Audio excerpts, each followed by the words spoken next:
The world of rallying is a diverse and historic one. Here are 50 facts even the most dedicated fan may not know about rally. Hi guys! After a month of research, we are finally back with a new narrated video. As always, the narrator will be our friend Jackoh. Don't forget to support his channel as well. I hope you will enjoy the video. Let's get started. The first event to be considered a rally was not Monte Carlo, but the Österreich Alpenfahrt. The Austrian race was first run in 1910, and the winner was Alexander von Kollerath-Krakowski in his Lauren and Clement. 0.2 seconds. That's the closest ever finish in the WRC, when the margin of victory was a literal blink of an eye. Even more remarkably, it's happened twice. In 2011, Sebastian Ogier pipped Jari-Matti Latvala to the top step at Rally Jordan, and at the 2024 Rally Sardinia, Ogier was leading when his GR Yaris Rally 1 picked up a puncture. He pushed until the end, but Oyt Tanak was 2/10 quicker to take the win for Hyundai. At Rally Poland in 1973, only 3 cars reached the finish line, with Achim Wormbol taking victory with his Fiat 124 Abarth. Sebastian Loeb jumped an incredible 85 metres during the Balika stage on the final day of the 2010 Turkish Rally. Although there have been longer jumps at specific demonstration events, for example the X Games in Los Angeles, this is still the record for the longest jump during an official WRC event. Juha Kankkunen holds the record for winning with the most different co-drivers, having achieved victories alongside 5 unique partners. Chris Patterson, co-driver of Petter Solberg during the 2011 Swedish Rally, took over driving duties during the last stage. Why? Well, ironically, Petter lost his licence due to a speeding violation. Hyundai secured its first World Rally Championship podium in Mexico in 2014, although under unusual circumstances. Thierry Neuville finished third but had to return to service to confirm the result. On the way back to service, he noticed the rising temperature of the engine due to a hole in the radiator. With no water available, he and his co-driver resorted to an unexpected solution: a bottle of Corona beer they had received at the finish line, courtesy of the rally sponsor. It turned into a brilliant marketing moment for Corona. The 8th special stage of the 1976 Rally du Maroc, known as Transmarocaine, is considered the longest in WRC history, spanning an incredible 788 kilometres. For comparison, a modern WRC event in its entirety covers a total of approximately 300 kilometres. To make things even more challenging, the stage was run at night, with the track modified just 2 days prior. The winner was Simo Lampinen in a Peugeot 504, who completed the gruelling stage in 9 hours, 40 minutes and 46 seconds. The countries that have held more WRC events than any other are Italy and Finland, at 51 times each. Italy hosted it 29 times in San Remo, 20 times in Sardinia and 2 times at Monza, and Finland held it 50 times in Jyväskylä and 1 time in Rovaniemi. At the 1969 Rally Portugal, British Lancia driver Tony Fall had his well-earned victory revoked. His crime? Allowing his jubilant wife into the car at the final time control to shield her from the overwhelming crowd.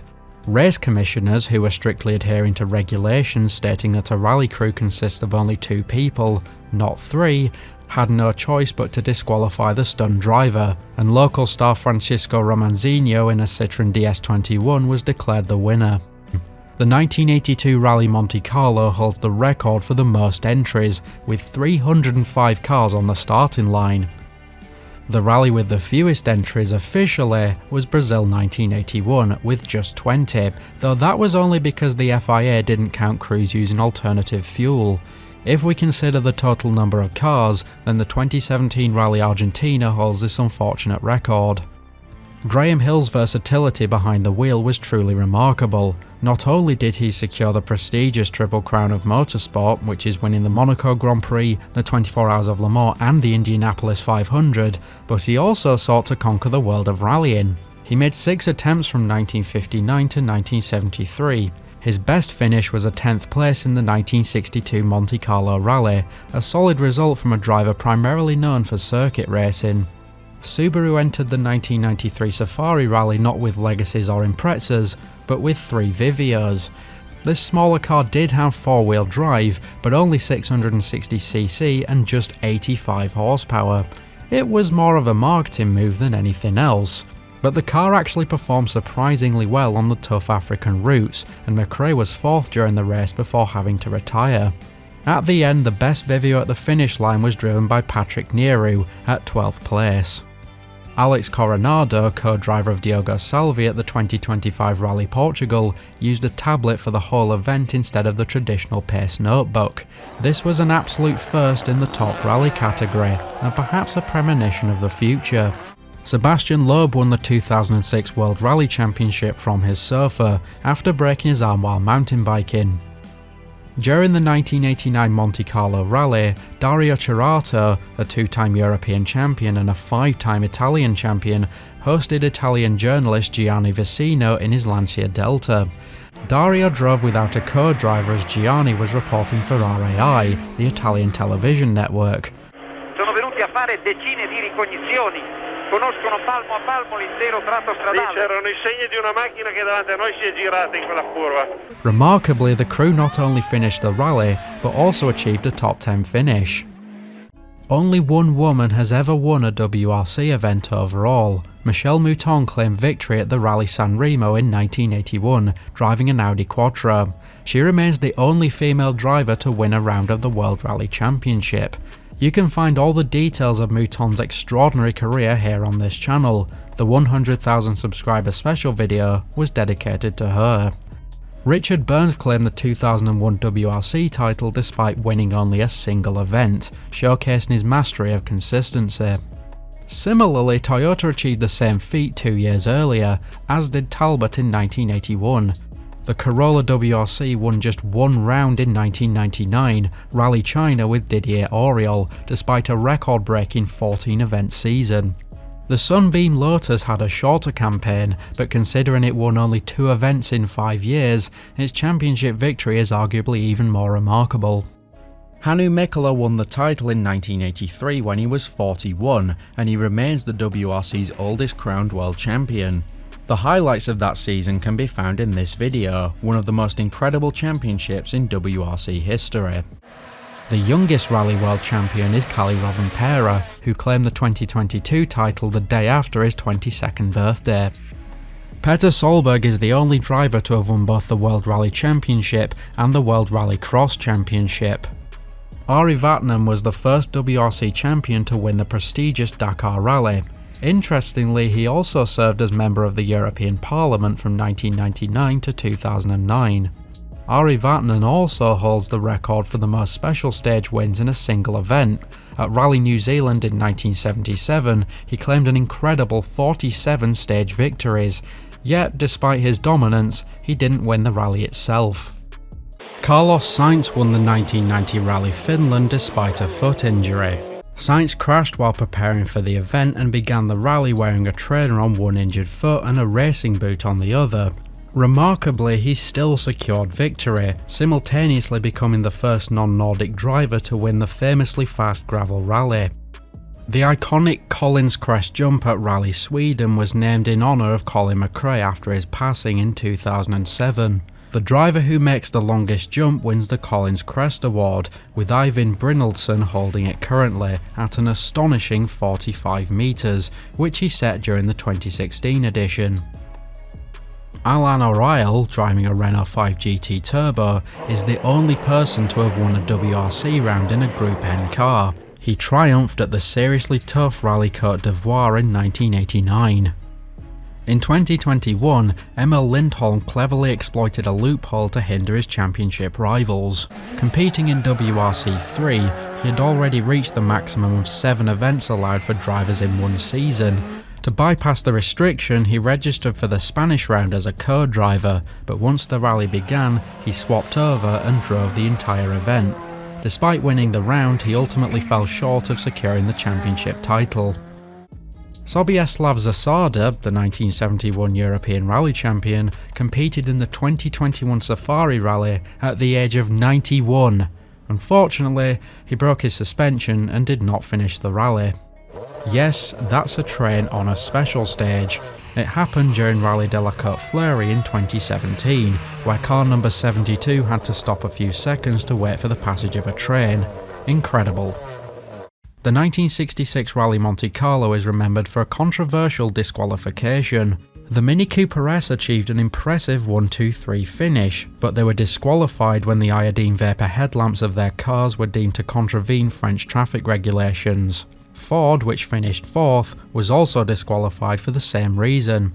Many in the media speculated that the decision was made to ensure a victory for a French manufacturer. As a result, Pauli Toivonen, driving a Citroën, was declared the winner. Stage number 33 of Rally Portugal in 1980 was Arganil, and it was remembered as one of the greatest single-stage drives.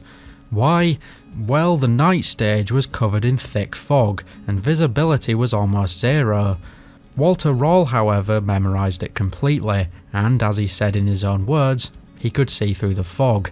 As a result, he was almost 4 minutes faster than anybody else in just 42 kilometres. 2 races have ended with the first 2 competitors tied, awarding victory to whoever placed best at the first time control. At the 1973 East African Safari Rally, the Metard Drews crew in a Datsun 240Z won, ahead of the Karlstrom Bilston crew in a Datsun 1800. It happened again in 1985 at the Ivory Coast Rally, when Kanken and Gallagher preceded Voldegard Thortzelius, both crews in a Toyota Celica twin-cam turbo.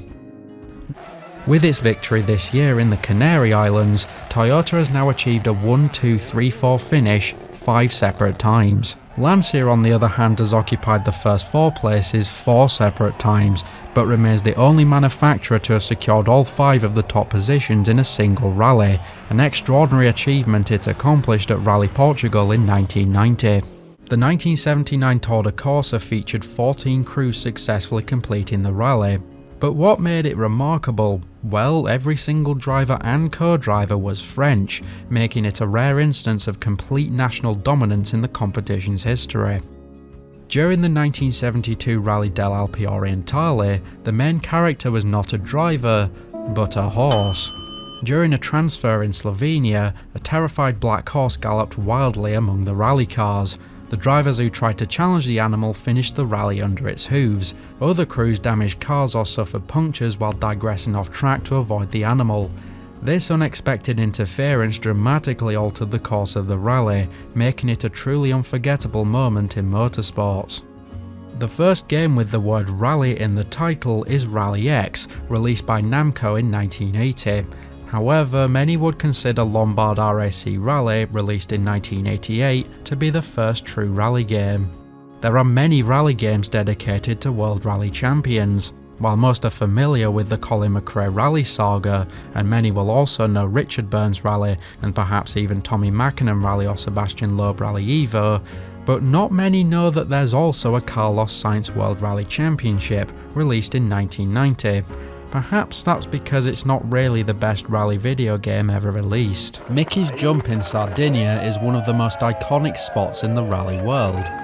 Many believe it's named after legendary Italian driver Mickey Biaggian, but in reality it takes its name from Michele "Mickey" Carter. Carter was responsible for setting up the track and introducing the jump in the 2005 edition, helping the location to gain its fame. In 1981, Mercedes signed reigning World Rally champion Walter Röhrl, but ultimately, for nothing. The German team withdrew from the entire season before the first round, after Röhrl expressed doubts about his chances of winning Monte Carlo. As a result, Röhrl was forced to sit out most of the WRC season, competing only in Rally San Remo, a few events in Germany, and across Europe with a Porsche. He would go on to win his second title the following year, however, driving for Opel. The fastest WRC event was the 2016 Rally Finland, with 126.62 km/h as the average speed.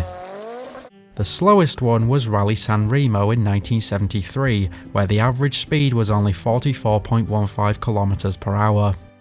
Hannu Michele holds the record for winning with the most different manufacturers in the WRC, securing victories with 5: Audi, Ford, Mercedes, Peugeot and Toyota. As for the manufacturer with the most different winning drivers, that title belongs to Ford, with an impressive 22.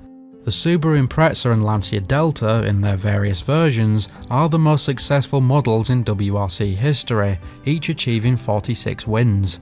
However, if we consider only a single version of a car, the Volkswagen Polo RWRC holds the record with 43 victories. To find out more about this car's insane run in the WRC, check out the video linked in the top right and in the description. During the 1974 Rally Portugal, Marco Alen and his co-driver Ilkka Kivimäki, competing for the first time with the Fiat team, faced major brake problems while running in second. Struggling with language barriers, they couldn't effectively communicate brakes to the Italian assistance crew over the radio. In a moment of quick thinking, they recalled the brand name printed on the brake calipers, Girling, and started shouting it repeatedly. The message got through, the issue was resolved, and Alen earned the unexpected nickname Girling alongside his famous Maximum Attack persona. The driver with the most podiums without a win is Alessandro Fiorio, with 10. The driver with the most wins without a title is Jari-Matti Latvala, with 18. And for the final fact, we have potentially the most incredible one. At the 1972 Rally Bandama, 1 year before the first official WRC season, there was no official winner. The rally was designed to be the toughest ever, and a tropical downpour turned the course into a mud bath, causing countless mechanical failures and making life even harder for the crews. Somehow Shekhar Mehta, hours behind the expected time, managed to reach an intermediate checkpoint, but the time control had already been abandoned by the judges. Tony Fall, driving a Peugeot, was the only one to reach the final time control near the city of Man. However, he had already exceeded the maximum lateness allowed and technically should have been disqualified. Amidst all the chaos, a local driver somehow reached the finish line. However, among the mess of disqualifications and mechanical carnage, the organisers had actually completely forgotten about him. In the end, they decided not to award the victory to anyone. Thanks a lot for watching the video. Leave a comment if you know other fun facts. Maybe we can prepare part 2. Bye!